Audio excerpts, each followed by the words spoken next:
Here we have my really, really beautiful 2018 16 two-hand kitten Joy Gelding. His name is Command Central, and he sort of is in the same boat as Candy, who I posted and talked about yesterday, which is that he's literally only been at the farm for 48 hours. And normally I would have taken a lot more time to prep them for the ride and introduce them to everything. But I'm actually driving to Aiken right now. I'm in the truck, so I apologize if you hear sort of like background road traffic, but I just was dying to have a sit on him and see what he was going to be like before I left for Aiken. So he, you could see when we started the ride, or when this clip started, he was pretty distracted when I got on, which makes sense because the way my ring is situated, they cannot see it from the barn or from their paddocks. So when they come out there, everything, all sides of the ring are brand new, and they can see the road and the traffic going by. And there's a huge field across the street, and the whole thing is just sort of like mesmerizing for them.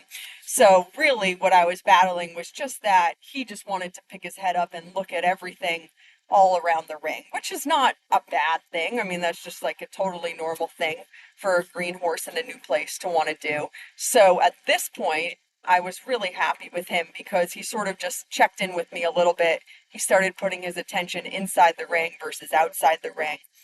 And he actually had some really lovely moments, especially here coming down this long side. He clicked his shoulders in straight between my legs and my hands. And when he did that, when I had his shoulders straight, he made a really lovely shape in the bridle, and he's quite a cute mover as well. As with all these guys, it is always losing the outside shoulder as we go by this short side by the gate. They always want to sort of lean towards the gate and lean towards the barn.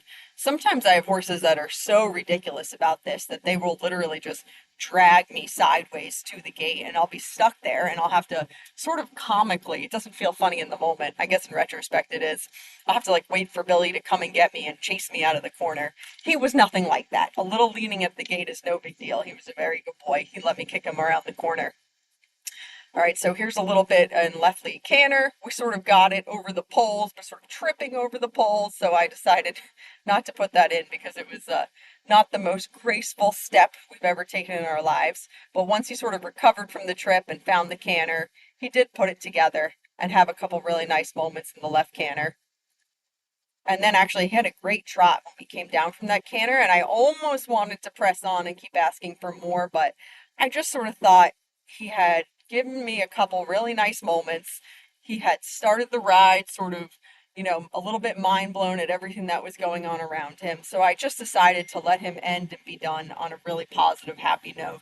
I was really happy with that trot work as he came down out of the canter. That was really good.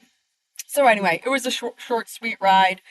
I was feeling very rushed because I was trying to ride a bunch of horses before we went to Aiken, and I was super happy with how he ended. So we just went to the left. Of course, we'll work on this and come back better when I get back from Aiken, but there he is. He's a super cutie.